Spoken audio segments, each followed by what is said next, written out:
Je ne vous vois pas. Hein.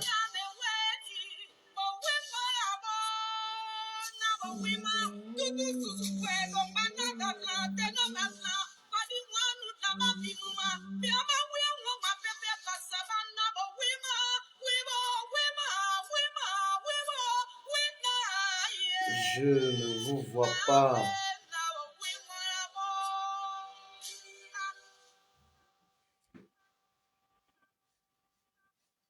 Ah, je commence à... Je ne vous vois pas exactement.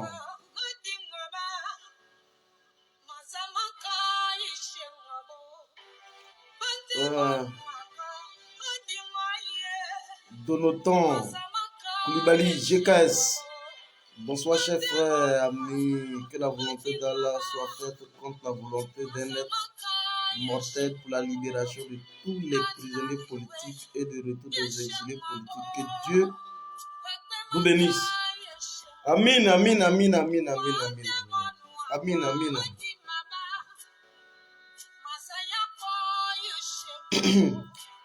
Je vois... comment elle s'appelle? Je vois Roselyne Aka. Sois saluée.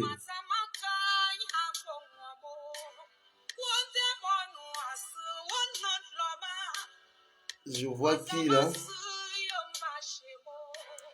Oui, Roselyne Aka, sois saluée.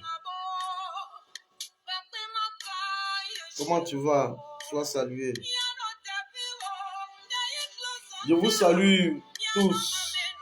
Je vous salue tous. C'est vrai que je n'arrive pas à voir les commentaires. Je ne sais même plus combien de personnes il y a en ligne. Soyez tous salués. Soyez tous salués. Tous ceux que je ne vois pas. Soyez tous salués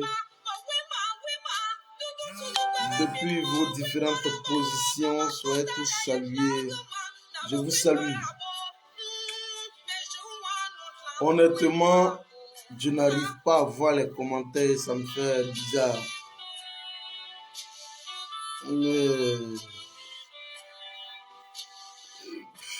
Nous sommes sur le tatami. Ah, je vois Okosisi.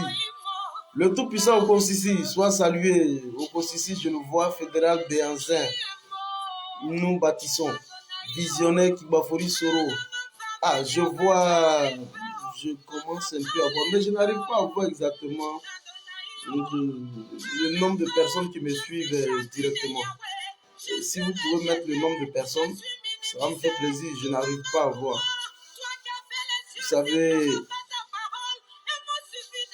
la page est beaucoup atteinte. Roseline Aka, soit saluée. Soit saluée. Fédéral Béanzin. Béanzin, ça vient du Bénin. Soit salué. Visionnaire Kibafori Soro, soit salué.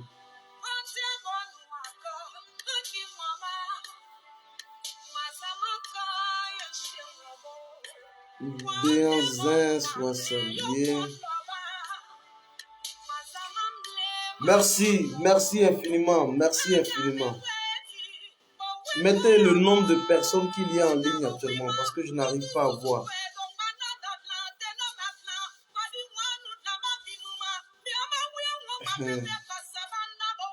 Ah, Okosisi dit 72. D'accord. Bon, écoutez, Graine de vie dit 78. D'accord. Vous savez, la page, elle est restreinte. Donc, c'est pas de notre faute. Voilà, la page, elle est restreinte. On fait comme on peut pour pouvoir réaliser les lives. L'enfant Jésus dit 83, Okosisi dit 85. D'accord. Merci infiniment.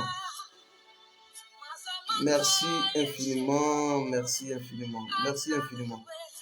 Je n'arrive pas à voir, mais je suis en train de progressivement voir les commentaires.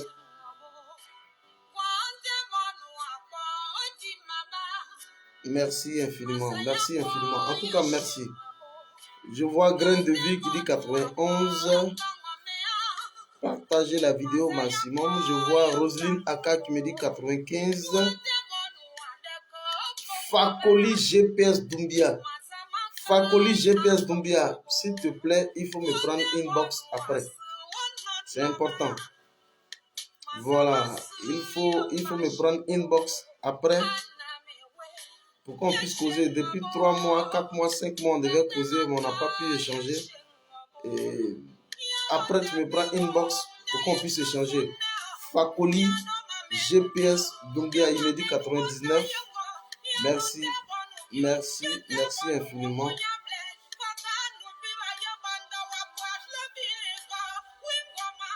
Merci infiniment, merci. Merci infiniment, merci infiniment. Je suis à travers vous. Je suis à travers vous en train de voir le nombre de personnes connectées. Voilà, c'est pas évident, mais écoutez, à travers vous, j'arrive à voir le nombre de personnes connectées directement. Et là, ça me permet de marcher et de marcher également très fort. Soyez salués parce que je ne savais pas que cette vidéo allait passer. Et si vous avez remarqué, je n'arrive pas à faire des publications. Lorsque... Oui, juste après ma vidéo, envoie-moi déjà un message inbox et puis on va se capter. Voilà, très fort. On va se capter. On va pouvoir parler d'un certain nombre de choses très rapidement. Alors, je n'arrivais pas à faire des... Du moins, je n'arrive pas à faire des publications parce que ma page, elle est restreinte. Vous savez combien de fois le RDR est à nos trousses.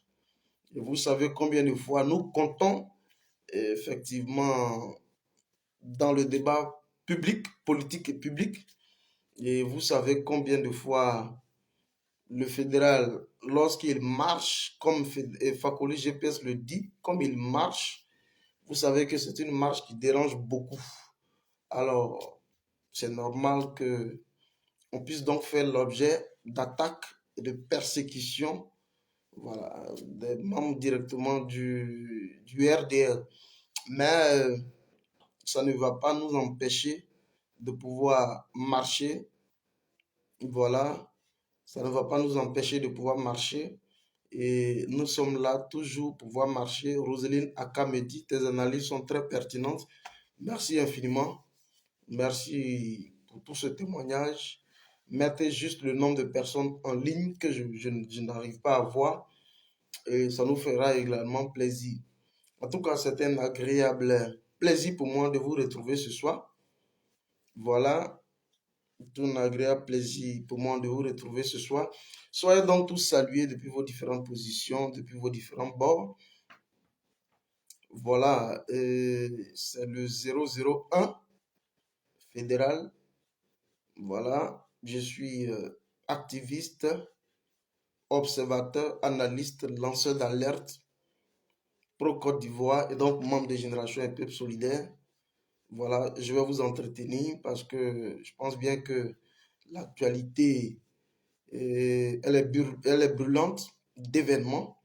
Il faille bien que nous revenions très rapidement, voilà, sur des questions qui, ma foi, minent l'actualité socio-politique. Soyez donc tous salués depuis vos différents bords. Je vous salue tous. Ma maman, moi, Laoni Fleur, soit saluée. Merci infiniment pour tous les différents messages reçus. Mais c'est parce que nous sommes un peu bousculés. Et ce qui fait que nous ne donnons pas directement suite aux différents messages que vous nous apportez. Mais écoutez, nous avons une oreille très attentive à ce que vous nous passez en privé. Et quand nous n'avons pas directement, vous voyez, au même moment, je veux parler du président Laurent Gbagbo et au même moment, l'animal de Zasso également s'emploie à le faire parce que on s'est bipé et il était donc important qu'au même moment, Zasso serait en train de raconter des âneries et que je revienne ici. Vous savez combien de fois, lorsque je suis en direct, Zasso se permet donc de venir sur mes lives et raconter des insanités. Aujourd'hui, je vais adresser directement un message à Touré Mamadou. Parce que ce que je vais dire, c'est un peu le contraire de ce que Zasso va tenter de dire. Et donc, je vais lancer ici un message à Touré Mamadou.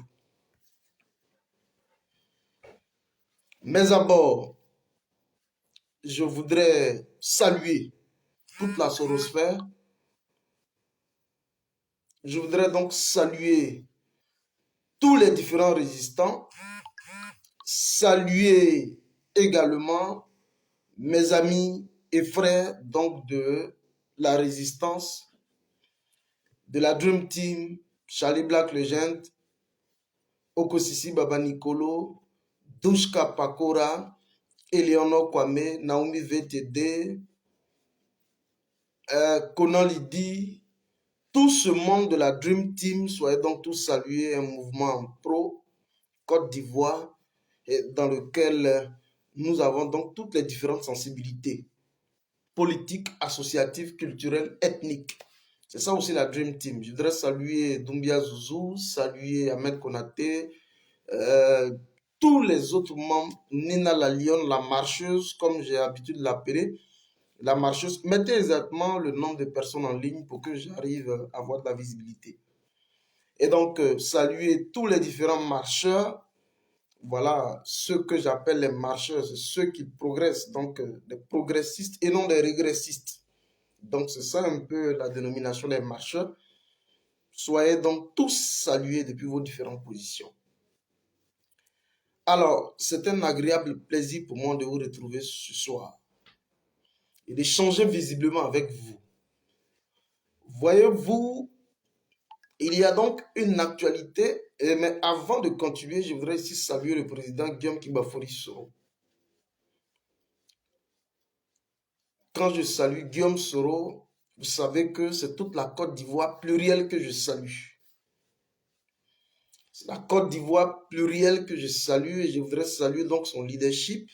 Je voudrais ici saluer le conseiller spécial du président Guillaume Soro, je vais dire Franklin Niamsi, qui a été donc au niveau du Mali et donc qui a bénéficié directement d'une audience, d'une entrevue de la part du premier magistrat de la République du Mali, en l'occurrence Assimi Goïta, qui a bénéficié directement des conseils étroits et avisés du tout-puissant et brillantissime Premier ministre du Mali, Choguel Kokala Maïga, qui lui a accordé une endurance.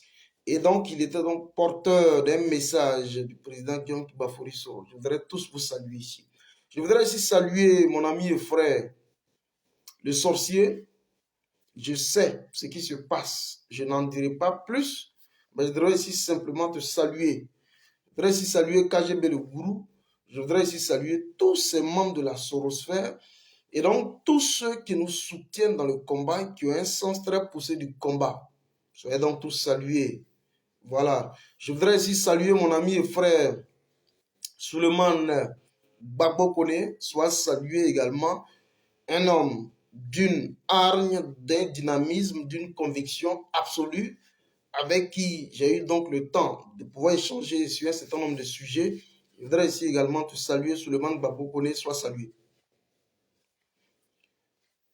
Alors, chers amis, je ne vais pas tarder, je vais aller très, très loin. Il s'agit en l'occurrence de parler du président Laurent Gbagbo. Touré Mamadou, présentant ici le président Laurent Gbagbo comme étant un putschiste. Vous allez écouter Touré Mamadou. Vous savez, c'est ce ministre qu'on appelle Touré Mamadou. Celui qui mougou sa grand-mère, qu'on appelle Anne Ouleto. Parce que là où des défenseurs de la démocratie sont touchés, nous, il est de notre rôle de pouvoir remonter les bretelles. Je l'ai toujours dit, je n'accepterai jamais, moi fédéral, en tout cas dans mon cas, je n'accepterai jamais qu'on traîne le président Laurent Gbagbo dans la boue. Je n'accepterai jamais qu'on traîne le président Henri Konan Bédié dans la boue. Je n'accepterai jamais que Guillaume Soro également soit traîné dans la boue. Je n'accepterai aussi jamais que Charles Blé Goudé soit traîné dans la boue, au même titre que je n'accepterai jamais que Simone et Yves Gbagbo soient donc traînés dans la boue. Et donc, tous les différents résistants, ceux que j'appelle les résistants des anti-ouattaristes, je n'accepterai jamais que ces personnes soient traînées dans la boue. Douchka Pakora soit saluée, la mère des mères. Je n'accepterai jamais ça.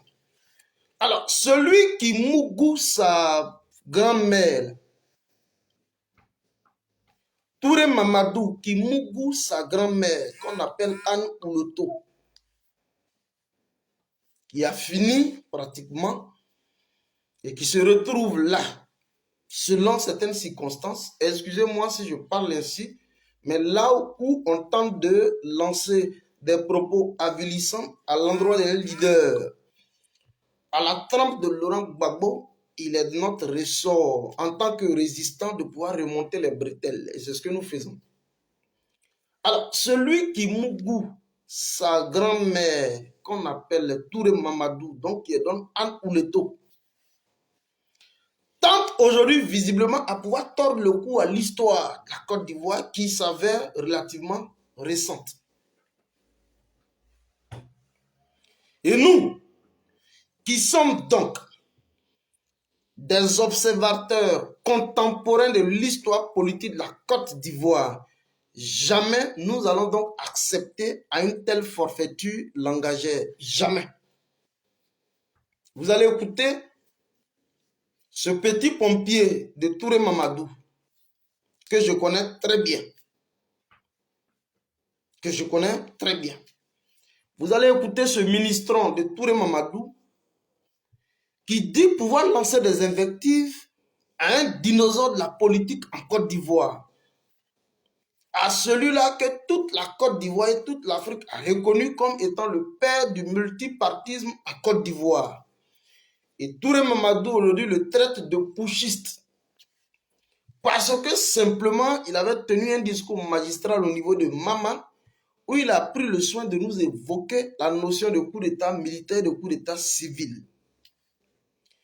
Et le ministron, le petit pompier, parce que celle qui est le Mougoul, c'est telle qu'on appelle Anne Ouleto, bulldozer. Si vous ne le savez pas, je vous le dis honnêtement. Celle qui est Mougoul, Anne Ouleto, qu'on appelle bulldozer, c'est celui-là aujourd'hui qui tente de venir donner des leçons de morale et qui pense que Laurent Gbagbo est à la vérité celui-là qui est à l'origine des putschs en Côte d'Ivoire et que Gbagbo est un putschiste. Je vais rapidement rafraîchir la mémoire des uns et des autres parce que nous sommes des observateurs contemporains de la scène politique en Côte d'Ivoire. Jamais nous allons l'accepter. Nous n'allons pas accepter qu'on torde le cou à l'histoire. Même si aujourd'hui, ils sont visiblement aux affaires et qu'ils tentent de travestir l'histoire, et nous verrons sur leur chemin pour pouvoir restituer les faits dans leur contexte historique. C'est important.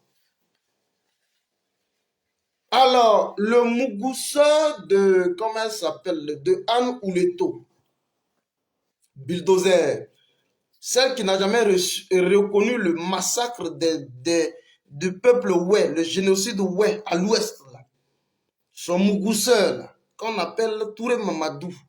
C'est lui aujourd'hui qui lance des propos, je vais dire un peu déplacés, et qui tente à la vérité de saper le moral du peuple de Côte d'Ivoire. C'est une réaction qui est passée pratiquement inaperçue.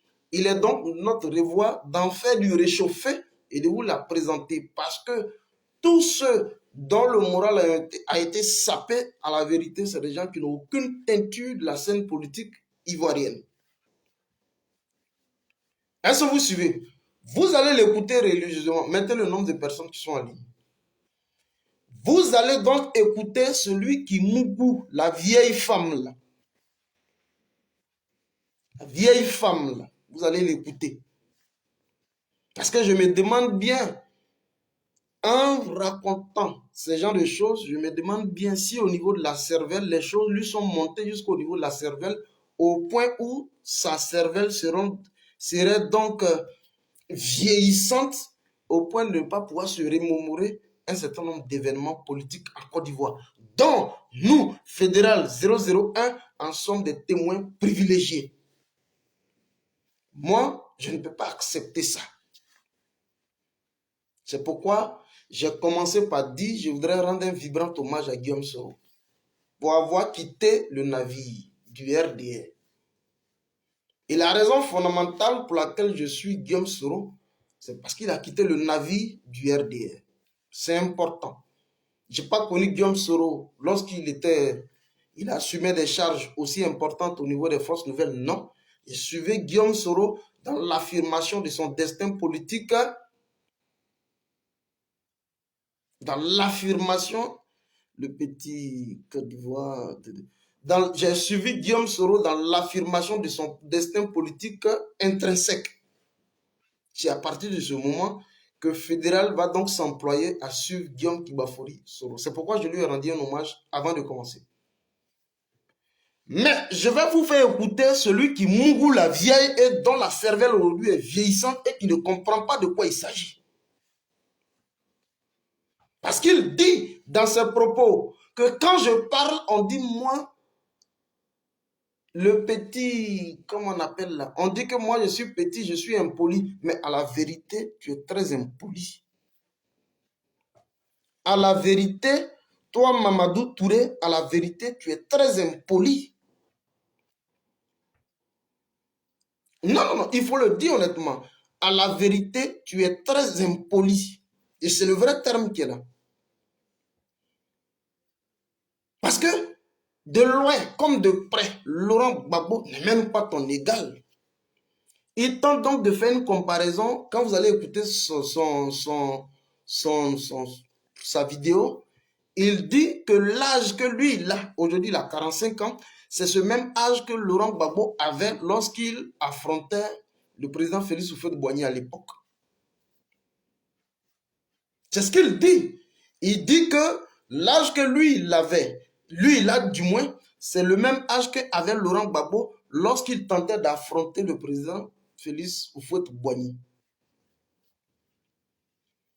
Gbagbo, à la différence de Touré Mamadou, Gbagbo est un pionnier de la scène politique en Côte d'Ivoire et donc a été le précurseur de la liberté d'expression en Côte d'Ivoire. Et si lui aujourd'hui, Touré Mamadou, il se réclame être donc du RDR, c'est parce qu'il y a eu des personnes qui impulsent une dynamique dans le sens de rétablissement de la pluralité d'expression en Côte d'Ivoire. Et Gbagbo, c'est quelqu'un qui a ce qu'on appelle un background. C'est quelqu'un qui a eu donc le temps de faire ses preuves au niveau de l'université de Cocody. C'est un chercheur. C'est un historien hors pair. C'est quelqu'un aujourd'hui dont les prouesses politiques ne sont plus à démontrer en Côte d'Ivoire. C'est quelqu'un qui a le sens, qui a été pétri dans le moule de la douleur, de la conviction et de l'abnégation politique absolue. Mais ce n'est pas un tel individu. Tu es impoli. Ça, il faut qu'on te le dise. Honnêtement, Touré Mamadou, tu es très impoli. Est-ce que vous suivez? Dites à Touré Mamadou qu'il est très impoli. Je peux même comprendre qu'il essaie donc de se lancer dans le même, dans le même marigot que les Damana, Adia, Picasso et autres, parce que c'est des gens pratiquement de la même génération. Mais avec Laurent Gbagbo, il faut qu'il sache porter des gants quand il s'adresse à un leader d'une trempe panafricaine, à quelqu'un qui a révolutionné l'environnement politique en Côte d'Ivoire. Il faut avoir de la décence pour s'adresser à un tel monsieur. Et ici, je le dis, tu es très impoli. On est pratiquement de la même génération. Tu as 45 ans, on traîne tous dans la quarantaine. Tu es pratiquement impoli. Et si on n'a pas le courage de te le dire, il faut qu'on le dise que tu es très impoli.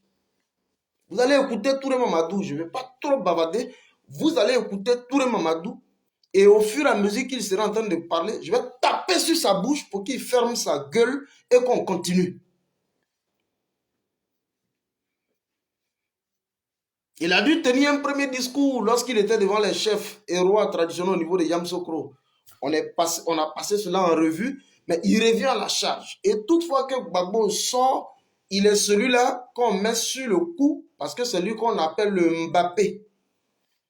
C'est lui dans leur réseau qu'on appelle le Mbappé, celui-là qui sort pour tenter de recadrer Gbagbo. Je veux parler du Djoula de Daloa. Le Djoula de Daloa, c'est de lui que je parle. Le Mougousseur de sa grand-mère, Anne Ouleto, là, c'est de lui que je parle.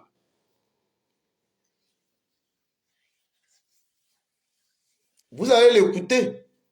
Je suis venu pour vous le faire écouter et vous allez l'écouter. Et en fonction de ça, vous allez donc tous comprendre de quoi il s'agit. Mettez les cœurs. Mettez les cœurs, s'il vous plaît. Je vous préviens qu'ils sont là. Ils n'aiment pas généralement que je sorte. Ben, je fais avec.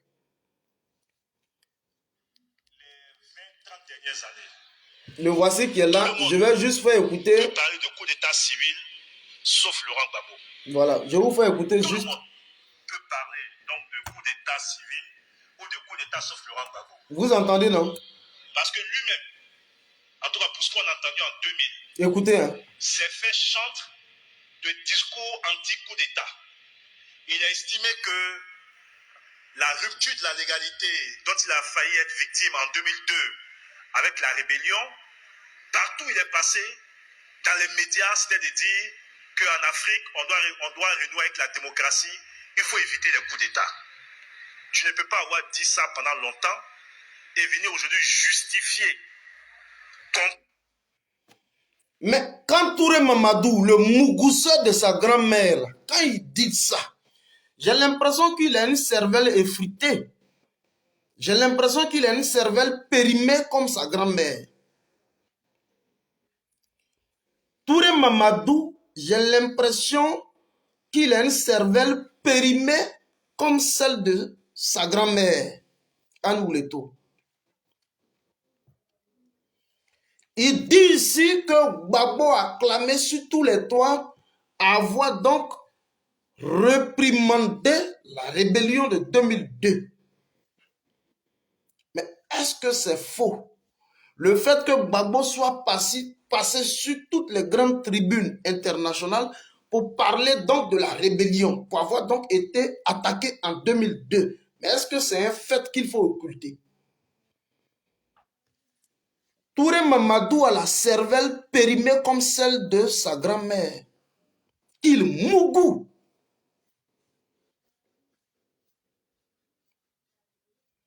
Parce qu'il faut avoir le courage de le dire. Être autour de la soixantaine pendant qu'il est autour de la quarantaine. Et ça, il faut avoir le courage de le dire. J'ai l'impression que c'est un peu comme ça. Les Touré Mamadou, Macron et autres, j'ai l'impression que c'est la même façon pour eux d'agir. Vous allez l'écouter. Je l'ai dit, je ne permettrai jamais, en tout cas tant que moi fédéral, je suis sur cette toile-là, quelles que soient les formes de restriction de mes comptes, je n'ai pas de souci.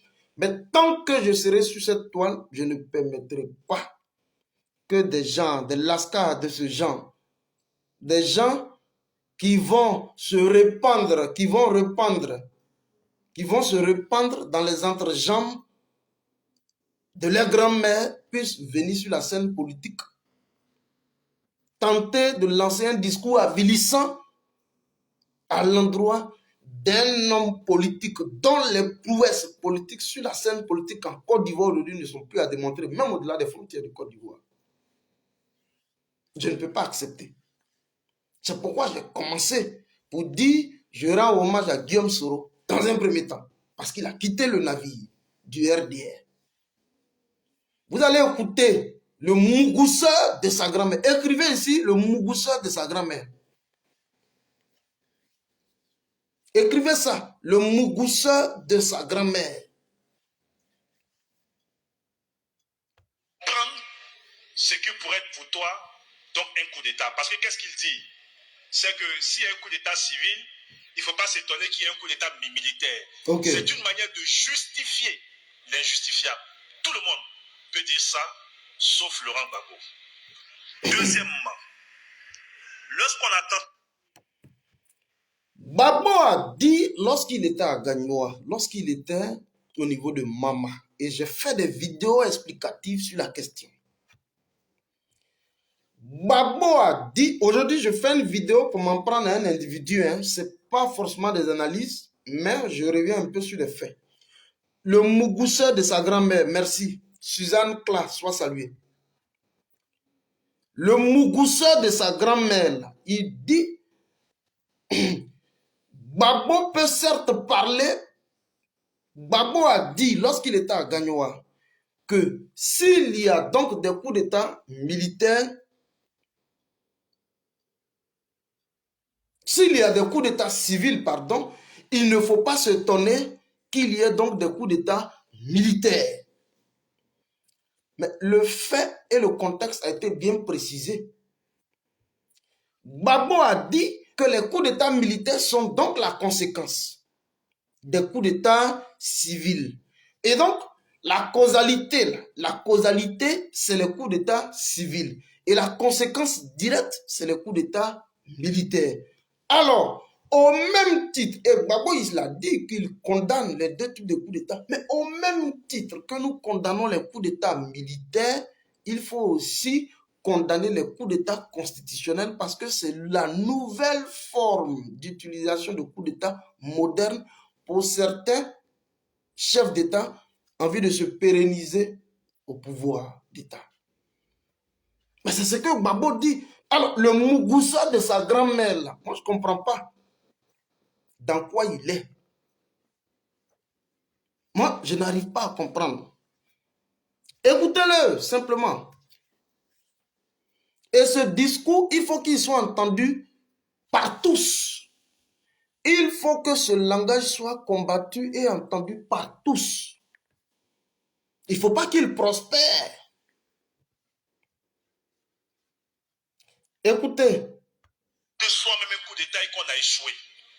Parce que ce qui s'est passé en octobre 2020, là, peut-être toi tu n'es pas au courant, mais je t'ai dit, c'était une tentative de déstabilisation et de coup d'État.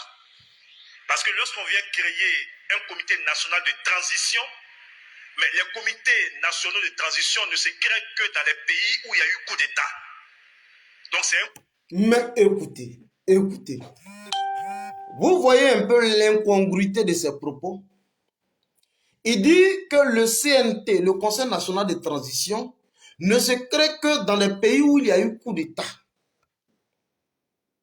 Mais vous voyez que visiblement, nous sommes en train de rejoindre Laurent Gbagbo.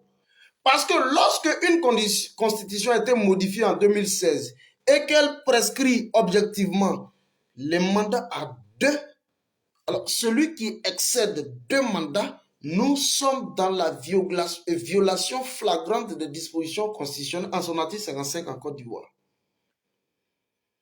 Et là, nous appelons cela un coup d'État. Parce que Laurent Gbagbo a défini le coup d'État comme étant l'arrêt systématique du cours normal des choses.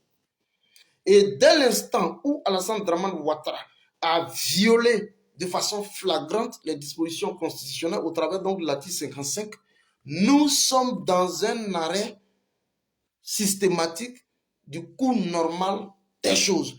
Et donc, nous sommes dans un coup d'État. Et que lorsqu'on crée des subterfuges juridico-politiques pour pouvoir écarter des adversaires de poids, dont Laurent Gbagbo et Guillaume Kibafori Soro et les autres, nous sommes dans le cadre donc d'une violation flagrante des dispositions constitutionnelles en Côte d'Ivoire. C'est un coup d'État. Et donc, pour la première fois, nous voyons donc toutes les forces vives de l'opposition se mettre ensemble et de proclamer d'une seule voix l'inéligibilité d'Alassane Dramane Ouattara. Vous devez comprendre aisément que celui aujourd'hui qui est à l'origine de la violation de la loi, c'est Alassane Dramane Ouattara. D'où la proposition d'un cadre de concertation et de dialogue permanent qu'à l'époque, on a baptisé le Conseil national de transition. Mais le Mugusa de sa grand-mère n'a pas compris ça. Lui, le Mugusa de sa grand-mère n'a pas compris cette dynamique. Et le président Laurent Gbagbo, à l'époque, lorsqu'il était encore au niveau de la Belgique, avait dit qu'il ne faut pas s'étonner d'une déflagration de l'environnement social en Côte d'Ivoire. Si toutefois, les normes juridiques et constitutionnelles auraient donc été violées. Gbagbo l'a dit. Il a même réalisé une interview avec TV5 Monde. Les images, les vidéos pleuvent de partout. Alors, le Mugusa de sa grand-mère ne peut pas venir ici nous donner donc des contre-vérités sur la base d'éléments objectivement factuels. Ça ne marchera pas. Et je souhaiterais que tous les différents activistes rebondissent sur la question. Vous allez écouter l'animal. Tentative de coup d'État qui n'a pas marché. Lorsqu'on a été soi-même l'un des instigateurs, l'un des inspirateurs de ça, on peut venir raconter autre chose aujourd'hui. Deuxièmement. Troisièmement. Il dit que Gbagbo a été l'instigateur du Conseil national de transition. Mais il ment. Il ment. Gbagbo a dit qu'il soutient l'opposition de Côte d'Ivoire. Il soutient donc le peuple de Côte d'Ivoire qui actuellement est en résistance formelle contre le pouvoir illégal d'Alassane Dramane Ouattara. Nulle part, Gbagbo a soutenu la constitution du Conseil national de transition, mais il était du côté du peuple, de la volonté populaire. Alors, le mougousseur de sa grand-mère n'a pas encore compris de quoi il s'agit. Écoutez-le encore. C'est lui qui nous intéresse. Parce qu'aujourd'hui, on n'a pas PPAC. Mais en 2000, qu'est-ce qui s'est passé en 2000? Écoutez. C'est bon pour l'ensemble des personnes qui sont ici. Écoutez. On a fait des élections présidentielles en 2000 pour les plus jeunes. Et je parle sous vraiment, je prends à témoin tous ceux qui sont là, FPI, et puis je veux qu'on me dise, monsieur le ministre, ça là, c'est pas vrai, ce que vous avez dit là, c'est pas vrai. Ok, vas-y. Lors des élections de 2000, Laurent Gbagbo et Robert Gueye se sont arrangés pour éliminer tous les autres candidats, Alassane Ouattara, Rikona Bédié, même tous les candidats, 6 candidats du PDCI, Bombay, Lamine Fadiga, etc. Il dit ici qu'en 2000, Gueye et Gbagbo se sont donc arrangés pour éliminer Dramane Ouattara. Les autres ne m'intéressent pas, mais il parle de Dramane. Mais la constitution de Côte d'Ivoire, à l'époque, en son article 35, était ferme sur la question. Merci beaucoup de mettre le nombre de personnes en ligne. Merci. Graine de vie, merci. La constitution de Côte d'Ivoire, en son article 35, était très ferme sur la question. Au niveau donc des conditions d'éligibilité à la présidence de Côte d'Ivoire. Être donc né de père et de mère ivoirienne, eux-mêmes Ivoiriens d'origine, ne s'est jamais prévalu de notre nationalité. Je reprends. Être Ivoirien de père et de mère, eux-mêmes Ivoiriens d'origine. Moi qui vous parle, je suis Bété, je suis inséré, je suis Bété, je suis des Guibérois. Mes parents et mes grands-parents sont Bété d'origine des Guibérois. Donc, être Ivoirien d'origine, être né de père et de mère d'origine ivoirienne et ne s'être jamais prévalu d'une autre nationalité. Mais la constitution était ferme sur la question. Mais c'était une constitution qui était impersonnelle et qu'on a vu dans la foulée, il y a un seul individu qui se sentait concerné par cette constitution. Celui qui nous est apparu sur la scène politique en Côte d'Ivoire, qu'on appelle Alassane Dramane Ouattara. C'est lui seul qui, dans la foulée, se sentait concerné par cette disposition constitutionnelle. Mais où est-ce que Gbagbo a donc procédé à un tripatouage de la Constitution en 2000? Mais il faut que le mougousseur de sa grand-mère nous le dise. Où est-ce que Gbagbo s'est senti directement impliqué dans le tripatouage de la Constitution en 2000? Il y a l'impression que comme ils ont mougou leur grand-mère, ça ne leur... Ça dit qu'ils ont la cervelle un peu tarée. Non, ça ne marchera pas. En aucun cas, Gbagbo ne disposait de levier de l'État en 2000 pour qu'il arrive à tripatouiller la Constitution. Donc, il ment. Le mougousseur de sa grand-mère, il ment à visage découvert. Et il faut le lui rappeler. Parce que si vous laissez ce type de discours prospérer, je vous le dis honnêtement, ça va donc contribuer à saper le moral de plus d'une personne parce qu'il s'adresse un peu à une frange de la population relativement jeune. Et comme nous là, nous on est des vieux jeunes, on fait jeune, mais on a des pieds enfouis un peu dans la scène politique en Côte d'Ivoire. Depuis les années 80 jusqu'au jour d'aujourd'hui, nous sommes des témoins privilégiés, nous sommes des contemporains de la scène politique en Côte d'Ivoire. Vous allez écouter le mougousseur de sa grand-mère et vous allez entendre. Là, tous éliminés. Et ils sont allés faire une élection présidentielle. Ok. Quand ils ont fait l'élection présidentielle, le lundi après les élections, oui, Bamba Cheikh Daniel, oui, qui, comme le président de la commission électorale indépendante, oui, j'oublie son nom, faut dire, Honoré Gueye, oui, n'avait pas pu Donc, donner les résultats des élections. Oui. Et on a vu tout ce qui a été empêché de donner les résultats des élections. Bon. Vous voyez comment il est difficile de tordre le cou à l'histoire. Il dit ici, Bamba Cheikh Daniel, qui était à l'époque au niveau du ministère de l'Intérieur, à l'époque, Bamba Cheikh Daniel, et que Honoré Guillet, qui était donc le président de la commission électorale, puisque c'est sous Honoré Guillet que nous avons commencé à mettre sur pied la commission électorale. Et donc, il dit que ici, Honoré Guillet a été empêché de procéder à la proclamation des résultats.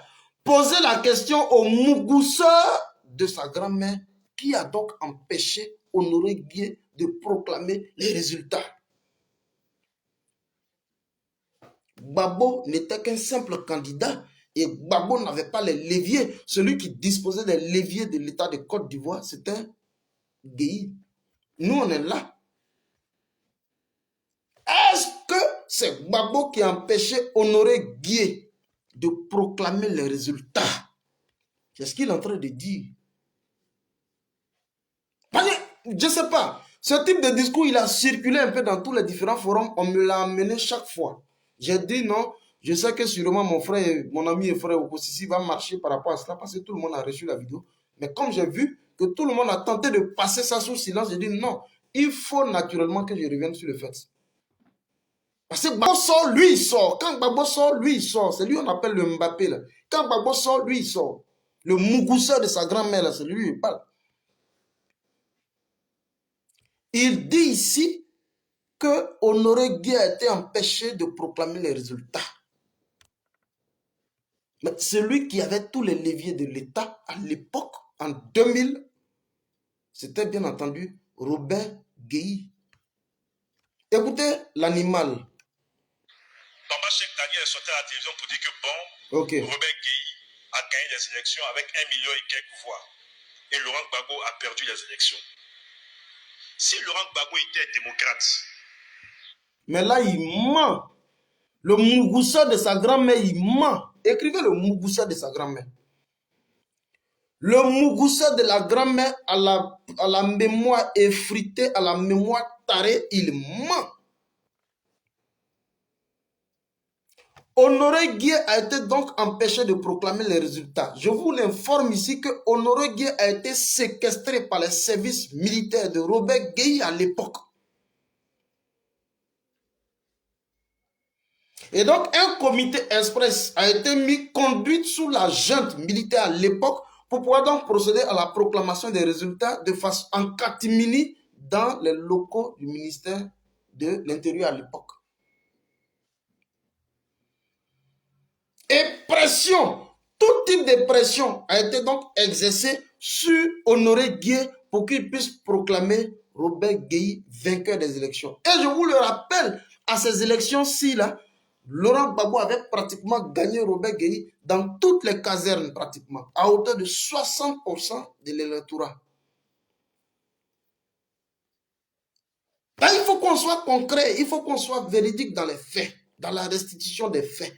Même quand on veut tenter de lancer un discours avilissant à l'endroit d'un individu, mais je pense qu'il ne faut pas tordre le cou à l'histoire. Est-ce que vous suivez? Et c'est fort donc de cela que Laurent Gbagbo, en octobre 2000, a dû demander au peuple de Côte d'Ivoire, au peuple souverain de Côte d'Ivoire, de descendre dans les rues et de réclamer la victoire, donc de l'expression populaire, du suffrage, je vais dire du suffrage populaire universel du peuple de Côte d'Ivoire.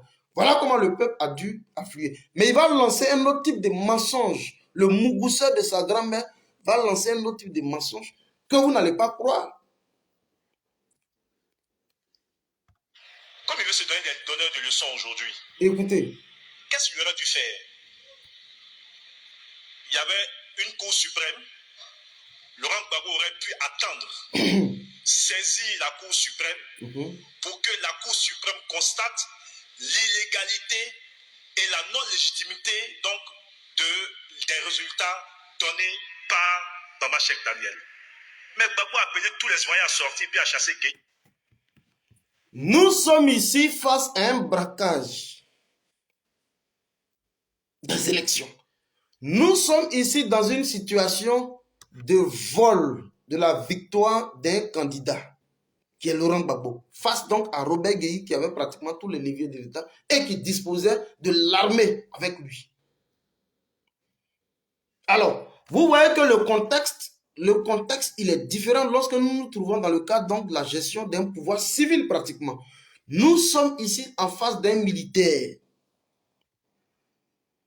Et dans une telle dynamique, le rapport de force ne pouvait se mesurer que sur la base de la mobilisation express populaire. Et c'est de ça que Laurent Gbagbo a dû user à un moment donné en demandant au peuple souverain de Côte d'Ivoire de descendre donc dans les rues pour réclamer la victoire. C'est-à-dire eux-mêmes leur propre victoire, qui était donc celle de Laurent Gbagbo. Voilà la vérité. Et donc cette force, c'est suite donc à non seulement un tripatouage, mais c'est suite à un braquage des élections, des résultats, que Laurent Gbagbo a dû demander au peuple souverain de Côte d'Ivoire de descendre dans les rues et de réclamer leur victoire. Donc ce n'était pas une victoire exclusivement dédiée à Laurent Gbagbo, mais c'était une victoire qui était dédiée au peuple de Côte d'Ivoire. Nous étions en octobre 2000. Donc le mougousseur ici de sa grand-mère est visiblement en train de raconter des âneries. C'est pourquoi je lui dis ici à Touré Mamadou que tu es impoli. Est-ce que vous suivez? C'est pourquoi je lui dis ici que tu es impoli. Vous allez écouter ces âneries. Il a appelé les voyants sortis dans la rue. Ok. Et qui est sorti dans la rue en plus donc des voyants? Mais excusez-moi, mais il y avait l'armée devant les manifestants. Il y avait l'armée devant les manifestants pour faire partir Robert Gueye. Et c'est quand l'armée a fait partir Robert Gueye et que la télévision, tout ça a été pris, que Laurent Gbagbo est venu à la télévision alors qu'il n'a jamais été investi par qui que ce soit. Vous voyez encore les incongruités. Un peuple souverain descend dans les rues. L'armée dont il parle, parce que nous étions dans les rues. Ce qui est intéressant, c'est que aujourd'hui, vous nous voyez faire vidéo, mais nous étions dans les rues en 2000. Moi, j'étais à Yopougon. Nous étions dans les rues en 2000. Lorsque les forces françaises étaient en train de bombarder, lorsque des hommes comme les Boka Yapi, dans le cadre donc du braquage du pouvoir, étaient en train de massacrer le peuple souverain. Les militaires comme les Boka Yapi, ceux qui savent qui est Boka Yapi, ils savent de quoi je parle. Des militaires comme des Boka Yapi, tous les membres du conseil et du comité national du salut public, le CNSP, massacraient visiblement les populations. À un moment, compte tenu de la conviction, de la haine de la population, l'armée, précisément la gendarmerie, a dû fraterniser avec le peuple souverain de Côte d'Ivoire. Je dis bien, la gendarmerie a dû fraterniser avec la population. Donc, si le peuple n'était pas sorti et le peuple n'avait pas fait expression de sa volonté, on n'aurait pas dû arriver à un tel résultat. Donc l'armée elle-même, là, à un moment donné, était à la solde de Gueye, mais c'est compte tenu de la fougue du peuple souverain de Côte d'Ivoire qu'à un moment donné, ils étaient obligés de faire abstraction et donc de se mettre, de se plier à la volonté du peuple de Côte d'Ivoire. Nous étions en octobre 2000. Et donc, ce n'est pas un coup d'État, contrairement à ce qu'ils tentent de faire passer comme pilule argumentative, ce n'est pas un coup d'État, celui de Laurent Gbagbo. Parce que, en fait, la vérité, c'est ça. On veut tenter de faire croire que Gbagbo n'a pas été élu en 2000 et qu'il a accédé au pouvoir dans les conditions qu'eux-mêmes ils jugent, selon eux, calamiteuses. Non, Gbagbo était bel et bien élu. Et qu'on a tenté de voler sa victoire, voilà comment il demande au peuple de descendre dans les rues. Et l'armée a donc été obligée d'encadrer les manifestants. Parce qu'ils ne pouvaient plus. Voilà la vérité. Et c'est ce que Jusqu'au jour d'aujourd'hui, le RDR n'a jamais pu accepter parce que pour eux, ils ont estimé que Laurent Gbagbo est accédé au pouvoir d'État dans des conditions calamiteuses et que pour eux, il fallait procéder à une nouvelle élection, à l'organisation d'une nouvelle élection qui allait voir donc la participation d'Alassane Draman Ouattara. Mais ça ne pourrait pas marcher à l'époque. Voilà la vérité. C'est des incongruités et là, il faut qu'on les rectifie vite fait pour qu'on avance. Il a à peine 45 ans, mais on est tous dans la quarantaine. Ce n'est pas nous qui va distraire. Et je le dis ici pour les nouvelles générations, ceux qui n'ont pas vu en 2000. Je le dis parce que nous, on a suivi Gbagbo de 85 jusqu'à 88, 90, jusqu'au jour d'aujourd'hui. Nous, on suit l'évolution de la chose. Écoutez le Mougoussa de sa grand-mère, vous allez comprendre de quoi il s'agit. Ivoirien, Ivoirienne, à partir d'aujourd'hui, je suis le président de la Côte d'Ivoire. Je demande à la CEI de reprendre son travail. Oui. C'est un coup d'État. Regardez-moi ça. C'est un coup d'État. Non. Parce que dans un État de droit, tu ne te programmes pas président. Si tu estimes que ceux qui, l'organe qui devait donner les résultats n'a pas pu donner, il y a la Cour suprême, mais il n'avait pas confiance à la Cour. Mais il dit ici que si tu estimes que tu as gagné les résultats et les élections, il y a donc des voies de recours. Il y a la Cour suprême. À l'époque, on parlait de la Cour suprême, c'est plus tard que c'est devenu le Conseil constitutionnel. Mais lui, Alassane Draman Ouattara, en 2010, posait la question au Mougoussé de sa grand-mère, posez-lui la question de savoir, mais en 2010, nous étions pratiquement dans la même disposition. Pourquoi Alassane Draman Ouattara n'a donc pas fait recours au Conseil constitutionnel qui était proclamé par Paul Yaou André à l'époque et qu'il a plutôt recouru aux armes pour pouvoir s'installer au pouvoir? Ce que Laurent Gbagbo n'a jamais opté en Côte d'Ivoire. C'est pourquoi il n'a jamais opté en Côte d'Ivoire. Parce que c'est la vérité. On ne peut pas se taire sur ce type. Il ne faut pas tenter de présenter Gbagbo comme un personnage vulgaire. Nous sommes dans une dynamique. Gbagbo était très clair lorsqu'il était au niveau de Mama. Il dit tout ce qui est rebelle, tout ça. D'ailleurs, ce n'est même plus la peine de les poursuivre. Ça n'en vaut plus la peine. Mais attention, il faut que l'histoire soit restituée dans les faits. Et selon même le contexte. Écoutons l'animal. Et donc, je dis ça pour les plus jeunes. Ok. Madame la ministre a dit que ce qui est passé est passé. Madame la ministre, ce qui est passé n'est pas passé parce que ceux qui sont passés ne veulent pas passer. C'est-à-dire Non, c'est n'importe quoi. Nous allons les aider à passer. Non, mais malheureusement. Nous allons les aider à passer. C'est pour ça que... Non, toi, il faut te taire. Je comprends ce que vous dites. Voilà. Notre drame aujourd'hui, c'est que normalement, ceux qui devaient passer... Celle qui parle là, passer. elle est de chez moi, de Guy Bérois. J'ai dit à Boaké, quand je parle, on dit, mais Mamadou Touré, un enfant comme ça, il s'adresse à Laurent Gbagbo. Mais tu es impoli. Lui, là, il est un petit comme ça, vraiment, il est impoli. Mais tu es impoli. J'ai rappelé à ceux qui disent ça que j'ai 45 ans aujourd'hui. Regardez-moi ça. Quand Laurent Gbagbo s'opposait au Houphouët-Boigny en 90, il avait 45 ans. Ok. Quand Laurent Gbagbo se présentait à l'élection présidentielle de 90 contre Houphouët-Boigny, il avait mon âge. Quand Laurent Gbagbo insultait Houphouët-Boigny, il avait mon âge. Donc si Gbagbo ne veut pas qu'on parle de lui, il n'a qu'à quitter la politique. Parce que tant que tu es sur le terrain politique, ce n'est pas une question d'âge, c'est une question de débat d'idées. Et débat d'idées contradictoires. Et regardez-moi un tel personnage. Lui, il dit pouvoir mener un débat d'idées contradictoires à Laurent Gbagbo. Dites-moi ici, si le Mougoussa de sa grand-mère là est apte à mener un débat d'idées contradictoires à Laurent Gbagbo. Ça dit, les gens sont installés au pouvoir par la force des armes.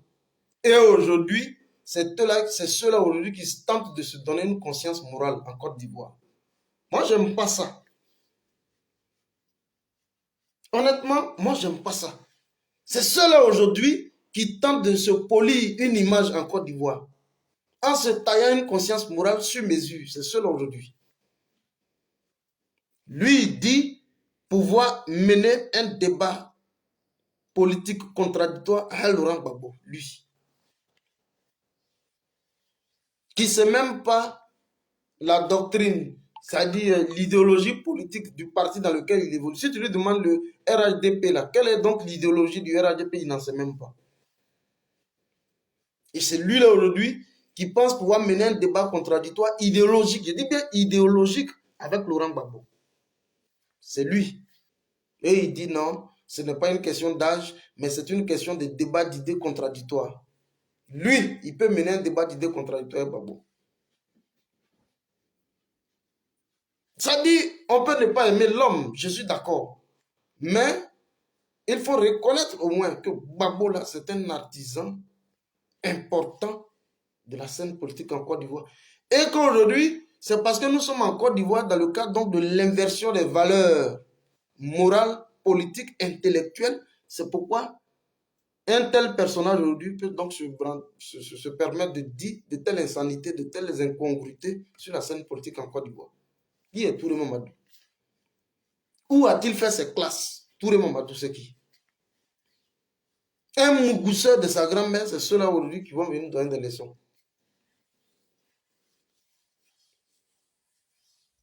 Vous allez l'écouter, c'est lui qui parle aujourd'hui. Moi, je ne vais pas faire de longues vidéos. C'est lui qui va parler. Mais je tiens ici à rectifier le tir. Ce qu'il dit de Laurent Gbagbo de 2000 jusqu'au jour d'aujourd'hui, c'est truffé de fausseté. Et ça, il faut qu'on ait donc le courage de le dire. Et je le dis ici à l'ensemble de tous ses supporters. Que nous, on ne peut pas permettre que l'histoire de la Côte d'Ivoire soit travestie jusqu'à ce point. J'entends un ici qui me dit, mère compte de ta maman, je le bloque directement. Donc, ce qu'il a raconté, troisième mandat, deuxième mandat, 20e mandat, nous, ça ne nous intéresse pas. Ma seule réponse, Alassane Ouattara est à son premier mandat de la Troisième République. Il lui reste encore un mandat. Vous voyez pourquoi aujourd'hui nous encourageons les coups d'État les coups d'État militaires en Afrique. Il dit ici que Alassane Dramane Ouattara est au premier mandat de la Troisième République. Or, une constitution qui a été taillée sur mesure, qui a vu donc la participation rédactionnelle de tous les experts en matière de droit en Côte d'Ivoire, Ouagaougou en l'occurrence, qui ont donc fait partie du comité d'experts de rédaction de cette constitution et qui ont dit haut et fort, y compris les Bakongo et autres qui ont dit haut et fort sur toutes les grandes tribunes que Dramane Ouattara ne pouvait pas briguer un troisième mandat. Aujourd'hui, on tente de nous inverser les valeurs et on dit que Dramane est au premier mandat de la Troisième République. On tente de nous faire avaler cette pilule. Et c'est de telles personnes qui vont condamner Laurent Gbagbo parce qu'ils définissent simplement que les coups d'État militaires sont donc la conséquence immédiate des coups d'État civils. Mais est-ce que lui, ça va dans sa tête? Voilà ce que Laurent Gbagbo il dit. Nous condamnons certes les coups d'État militaires, mais il ne faut pas oublier. Nous condamnons certes les coups d'État militaires pratiquement dans toute la sous-région, mais il ne faudrait pas oublier que ce qui entraîne les coups d'État militaires, ce sont bien entendu les coups d'État civils. Et c'est ce que Gbagbo dit. Donc le mougousseur de sa grand-mère là, ne peut pas venir donner des leçons politiques. Pour que nous on les avale. Ça ne peut pas marcher. Ça ne pourra pas marcher. Et donc aujourd'hui, les gens aujourd'hui font usage de nouvelles formes politiques, les nouvelles formes de contorsion juridico-politique pour pouvoir s'éterniser au pouvoir, qu'on appelle des coups d'État civils. C'est ce que Gbagbo défend. Et donc le mougousseur de sa grand-mère ne peut pas aujourd'hui visiblement venir pour tenter de tordre le cou à l'histoire en tentant de se faire passer pour une conscience morale en Côte d'Ivoire. Ça ne pourra pas marcher. Voilà comment il ment à visage découvert. Écoutons-le. Maintenant, lui-même va décider lui-même va décider en 2025, est-ce qu'il veut faire son deuxième mandat de la Troisième République ou bien il ne fait pas son deuxième mandat de la Troisième République et il cède la main donc, à la nouvelle génération. Mais c'est lui seul qui va décider. Maintenant, si vous demandez mon avis, quand je le dis, on est tellement injuste. Je vous jure qu'on est tellement injuste. On se plaint. Mettez le nombre de personnes en ligne. Mais comment Touré peut dire que Hassan Ouattara n'a qu'un candidat en 2025? Mais ce n'est pas normal. Lui-même, il est jeune. Il n'y a pas d'autres jeunes au RHDP. Mais à PPAC et puis PDCI, en dehors des Bédier et puis de Bago, il n'y a pas de jeunes. Mais pourquoi des gens du PDCI peuvent jusqu'aujourd'hui, alors que Bédier a 91 ans, des femmes du PDCI se réunissent publiquement pour appeler à la candidature de Bédier en 2025? Alors que Laurent Gbagbo, fatigué, Katina peut sortir, faire une conférence pour dire que lui, Katina, au nom donc du PPAC, il demande une candidature de Laurent Gbagbo. Et puis vous dites que nous, on n'a pas le droit, nous, de dire que Hassan Ouattara qui est plus en forme que les deux, parce que ce sont les mêmes les 20-30 dernières années. Bon, moi je voudrais simplement poser la question au Mougoussé de sa grand-mère. Est-ce que quand vous regardez Alassane Dramane Ouattara, c'est quelqu'un qui est apte à concevoir ce que c'est que l'alternance politique au sein de sa propre formation politique? Quand vous regardez le cas précis de Guillaume Soro, quand vous regardez le cas précis de Guillaume Soro, qui a pratiquement donné plus de 15 bonnes années de sa vie pour le compte de Dramane Ouattara, et qui fait aujourd'hui l'objet de traques tout azimut, vous pensez qu'un tel individu aujourd'hui mérite confiance même du peuple de Côte d'Ivoire? Donc c'est quelqu'un qui n'a jamais été en conformité à lui-même sa propre conscience, encore moins respecter ce que c'est qu'une constitution. Donc, nous on comprend aisément que lui, en lieu et place de lancer des invectives sur un monsieur dont le parti vient fraîchement d'être constitué, ce n'est pas à eux de pouvoir décider à sa place. Mais par contre, Alassane Dramane Ouattara est tenu de respecter scrupuleusement les normes constitutionnelles parce que c'est lui qui est aux affaires. Voilà qui est clair. Donc, il était important pour moi que je vous passe rapidement en revue ce discours. Parce que ce discours est passé pratiquement inaperçu. Il est tombé dans les oreilles de plusieurs moutons du RDR qui l'ont gobé et qui ont tenté de se faire une opinion par rapport à un tel discours. Est-ce que vous suivez? Alors, il était donc de notre ressort de revenir sur le contenu de ce discours, de le présenter ça à la face du monde et de dire combien de fois il est truffé d'incongruité et de fausseté. Voilà la vérité. Et donc, toute la démarche argumentative menée par cet homme-là, le Mougoussa de sa grand-mère, est truffée de faux. Donc, depuis les élections de 2000 jusqu'au jour d'aujourd'hui, il est carrément truffé de faux. Il fallait que je vous présente cela, que vous arriviez à comprendre. Combien de fois le Mougoussa de sa grand-mère était donc dans le faux et dans le mensonge. C'est important. Voilà. C'est donc important. C'est pourquoi j'ai commencé le discours en rendant un vibrant hommage à Guillaume Soro pour avoir compris et pour avoir quitté le navire du RDR. C'est à ce prix-là que moi, 001, je témoigne donc toute mon affection, tout mon soutien à Guillaume Soro. C'est tout. Donc, Guillaume Soro serait là-bas, vous ne me verrez pas fédéral en train de soutenir Guillaume. Non. Parce qu'il a compris et qu'il a quitté le navire du RDR.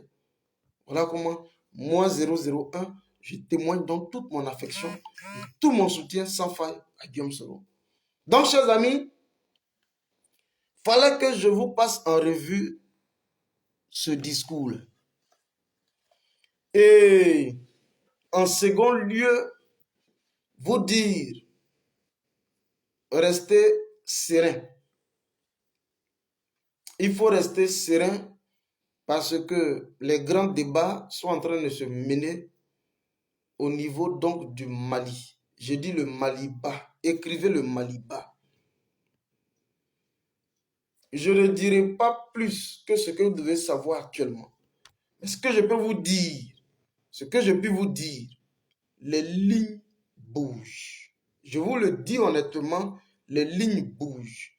La forme de libération de l'espace sous-régional ouest africain est en train donc de se dessiner depuis le précaré du Mali. Les lignes sont visiblement en train de bouger. Et nous attendons ceux-là qui sont un groupuscule d'individus parce que faisant le jeu des Draman de la sous-région, des institutions de la sous-région, l'Union africaine, la CEDEAO et donc par ricochet la France, qu'ils veulent tenter aujourd'hui de venir pour tenter de saper le moral de plus d'une personne en tentant à la vérité de susciter un cadre de contradiction dans la mouvance politique au Mali. Ceux-là, ils nous auront sur leur chemin parce que la vérité, nous sommes dressés comme un seul homme, marquer notre attachement et notre soutien aux autorités de la transition malienne.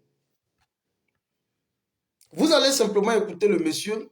Aujourd'hui, je viens simplement pour vous faire écouter des communications.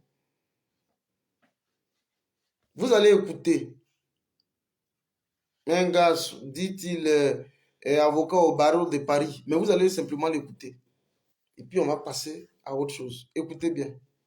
Maître Tapo, bonjour. Maître Tapo. Le cadre des partis que vous représentez propose de ne plus reconnaître les autorités de transition actuelles à partir du 25 mars. À compter de cette date, que se passe-t-il? Mais à compter de cette date, Au Mali, ils disent, lui, il dit que le pouvoir de Assimi Goïta, à partir du 25 mars, et je parle ici aux Maliens, au peuple souverain du Mali-Bas, c'est à vous que je parle. Lui, il dit, Maître Tapo, il dit qu'à partir du 25 mars, le pouvoir exécutif du Mali ne sera plus jamais reconnu. C'est à vous que je parle. Écoutez bien. exigeant la mise en place d'un nouveau Conseil national de transition, un nouveau gouvernement avec un Premier ministre neutre et un nouveau président civil. Un Premier ministre neutre, ça veut dire quoi? Mais ça veut dire un Premier ministre qui n'appartient pas au parti politique. Le directoire du cadre va se réunir pour prendre les décisions, mais vraisemblablement, nous n'allons plus reconnaître les autorités de cette transition et nous exigerons donc une nouvelle transition. Pourtant, les autorités actuelles ont montré qu'elles bénéficiaient d'un fort soutien populaire. Nous n'allons plus, à partir du 25 mars, reconnaître les autorités de cette transition et nous souhaitons un Premier ministre qui ne soit pas issu d'un parti politique. Choguel Kokala Maïga est de quel parti politique? Et nous allons susciter la mise sur pied d'une nouvelle transition. Pourtant, nous sommes dans le cadre d'une transition. Une transition qui a vu donc la participation de tout l'engouement populaire au Mali. Lui, il dit que Maître Tapo, il dit qu'au-delà du 25 mars, eux, ils ne reconnaîtront plus la nouvelle transition, du moins la transition qui est actuellement au Mali. Et que lui, il propose une nouvelle transition. Écoutez-le. Hein. Notamment lors des manifestations du 14 janvier. Oui, mais ça ne veut rien dire ça. Les Maliens sont sortis pour protester contre les sanctions de la CEDEAO. Mais ils n'ont jamais donné carte blanche à ces autorités-là pour rester au-delà du mandat. Mais il ment. Il ment. La manifestation du 14 janvier, c'était une manifestation de soutien populaire aux autorités maliennes. Lorsque même après la prise du pouvoir, il y a eu une forte mobilisation à la place de l'indépendance. Le peuple malien était sorti gonflé à bloc pour témoigner leur soutien, leur attachement aux autorités en place. Où il y a eu une mobilisation express de plus de 4 millions de la population malienne pour témoigner. Jamais cela n'a été réalisé, même avec tous les pouvoirs civils qui sont défilés à la tête de la République du Mali. C'est une démonstration de masse populaire. Lui, il ne peut pas venir occulter ça et dire que ceux-là, ils n'ont aucune légitimité. Parce que la légitimité, contrairement à la légalité, la légitimité, c'est la démonstration, c'est l'adhésion de la masse populaire en un pouvoir. C'est ça la légitimité. Mais c'est un pouvoir qui est authentiquement légitime. Et ça, il faut qu'ils le reconnaissent. Que les forces vives de la nation leur avaient donné. Ne craignez-vous pas de vous exclure de vous-même de la transition en cours? De toute façon, pour l'instant, nous sommes exclus. Nous avons tout fait pour accompagner cette transition, mais nous sommes exclus de fait. Un projet de loi a été annoncé pour réviser la charte de transition. Vous en pensez quoi? Tout ce qu'il y a derrière, c'est pour maintenir les autorités de la transition. Tout le reste, à mon avis, c'est de la poudre aux yeux. Augmenter le nombre des membres du CNT alors que le pays est en difficulté financière, augmenter le nombre des membres du gouvernement, c'est un partage du gâteau, mais le gâteau, il n'existe plus. On n'a pas besoin de ça aujourd'hui. Un mécanisme de concertation vient d'être créé par les autorités de transition pour définir un chronogramme électoral consensuel. Est-ce que ça ne démontre pas la bonne volonté des autorités? Mais nous ne savons pas avec qui ce mécanisme a été défini. Nous n'avons pas été associés. On ne pouvait quand même pas faire un chronogramme électoral sans les partis politiques. Mais tout de même, l'Union africaine, la CEDEAO, les Nations Unies y participent. Mais depuis quand nous avons procédé à la définition d'un chronogramme électoral au Mali? Vous les Maliens qui êtes là, depuis quand au Mali, il était donc question de procéder à la définition d'un chronogramme électoral? Jamais.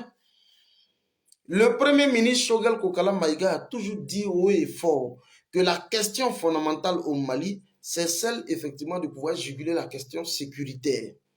Et tant que nous n'avons pas pu juguler la question sécuritaire, nous n'avons pas procédé à la restauration de l'intégrité territoriale, nous ne pouvons même pas envisager la tenue d'une élection au Mali. Donc, nulle part, il a été donc question de définir un chronogramme électoral au Mali. C'est un agenda qui est inavoué, c'est des dessins inavoués par ces personnes. Parce qu'à la vérité, le peuple souverain du Mali et avec à sa tête Assimi Goïta, avec lui, son premier ministre, Choguel Kokala Maïga, et son ministre des Affaires étrangères, Abdoulaye Diop, nulle part il a été question de parler de tenue d'une élection au Mali. Il ment. Écoutez. J'ai vu un communiqué du gouvernement disant que la commission est mise en place, mais je n'ai pas entendu une réaction de la CEDEAO ni de l'Union africaine. Les sanctions imposées par la CEDEAO, elles sont justifiées ou est-ce qu'elles pèsent trop sur les Maliens? Je ne peux pas dire qu'elles sont justifiées. On les a cherchées. Qu'elles fassent souffrir les populations, c'est l'évidence. Tout a augmenté. On a entendu le gouvernement dire on va prendre les mesures. On a même pris les mesures pour les 15 années à venir, mais j'attends de voir lesquelles. Nous demandons de dialoguer avec la CEDEAO pour pouvoir les lever, mais elle ne peut pas les lever dans n'importe quelle condition, parce qu'encore une fois, c'est des principes qui sont en jeu. La démocratie, c'est une valeur absolue. Le président Macky Sall a été clair, on ne peut pas accepter l'intrusion de l'armée dans la vie politique. Bon, quand ça a été fait, on a pris acte, on a essayé de trouver des solutions une fois. On ne peut pas accepter l'intrusion de l'armée dans la vie politique. Et ça, je marque un arrêt. Lui dit que les assises nationales n'ont pas fait l'objet d'une concertation inclusive.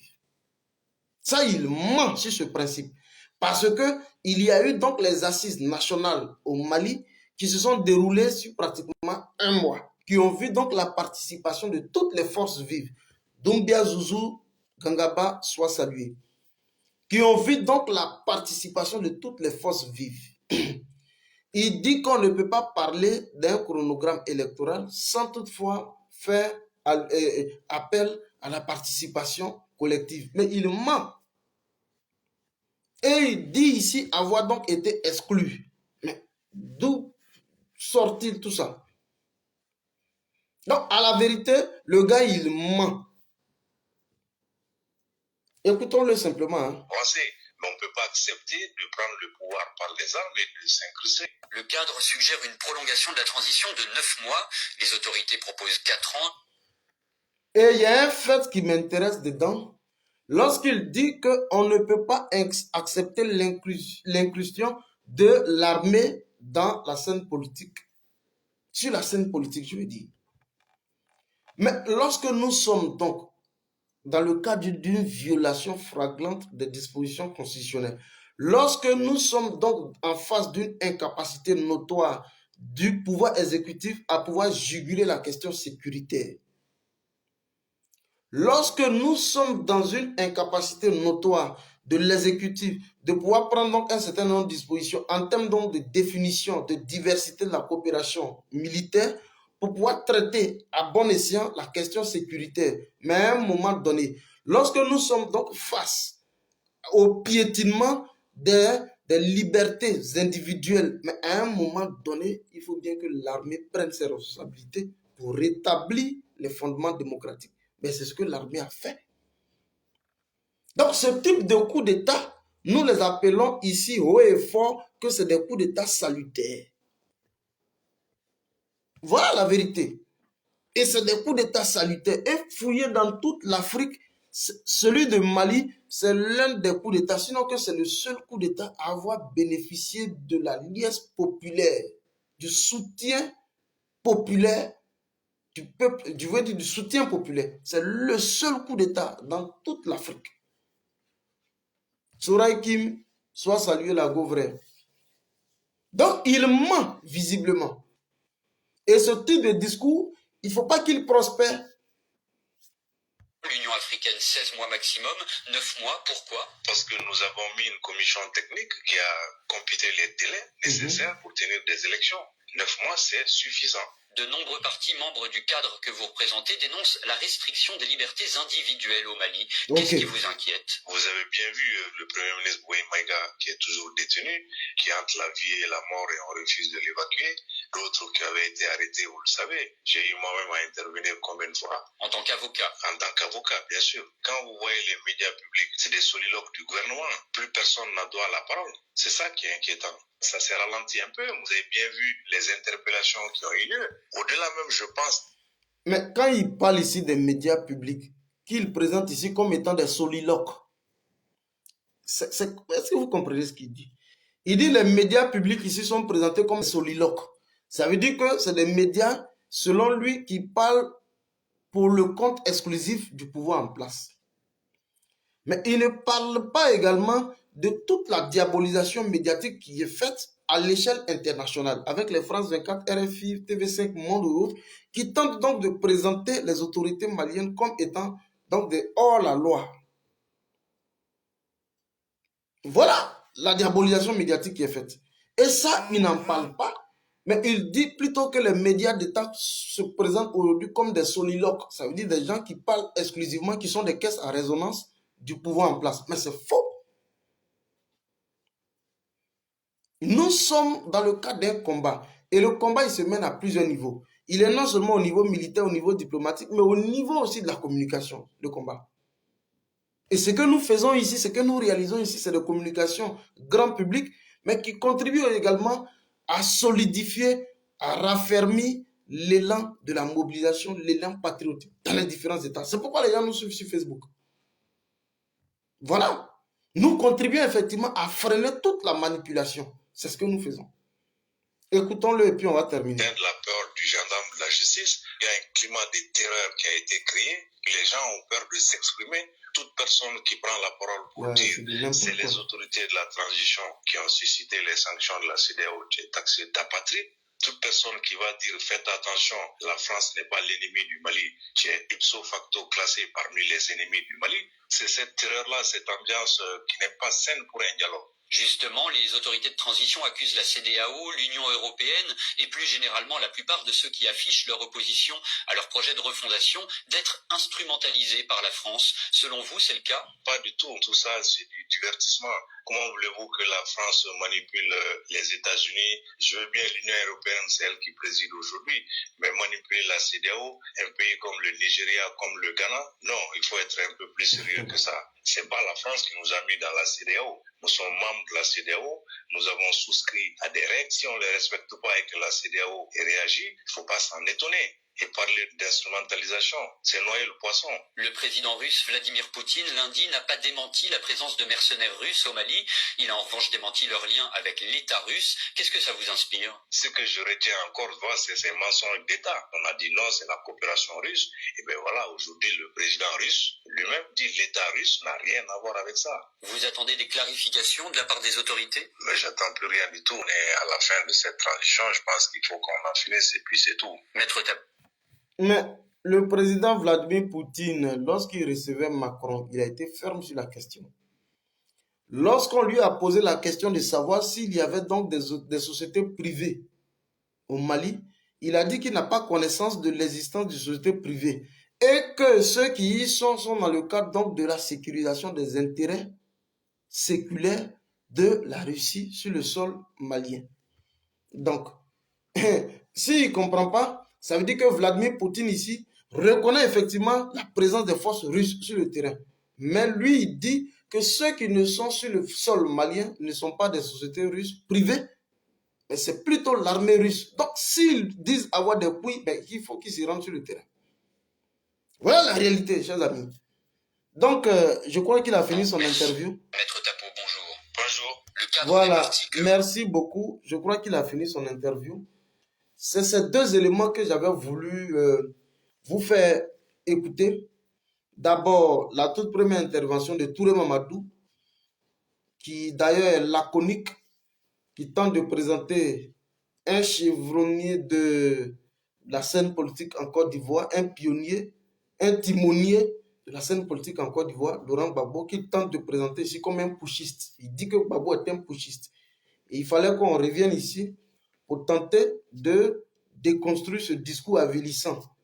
Et en second lieu, nous sommes venus aussi sur je dis une petite faction de l'opposition au Mali qui disent pouvoir donner des ordres, donner un ultimatum aux autorités maliennes, aux autorités de la transition malienne, jusqu'autour du 25 mars, eux, ils ne reconnaîtraient plus le pouvoir légalement et légitimement institué au Mali. Je vous dis ici, haut et fort, c'est peine perdue parce que nous sommes dans une dynamique. Nous sommes dans un processus de non-retour et vous pouvez compter sur la fermeté des autorités maliennes. Soyez donc tous salués depuis vos différents bords. Je voudrais saluer toutes les différentes autorités maliennes, saluer le président Guillaume Soro, saluer effectivement Franklin Nyamsi pour cette visite opportune, voilà, dont il a pu bénéficier au niveau du Mali, et de dire combien de fois nous sommes avec lui et combien de fois nous marquons notre attachement par rapport à toutes ces actions qui ont été menées depuis la terre malienne, et nous sommes ensemble. Portez-vous bien. Nous avons donc le temps de nous revoir sûrement demain ou après-demain, en fonction donc de l'évolution de la scène politique. Portez-vous bien. On est ensemble. Ciao, ciao.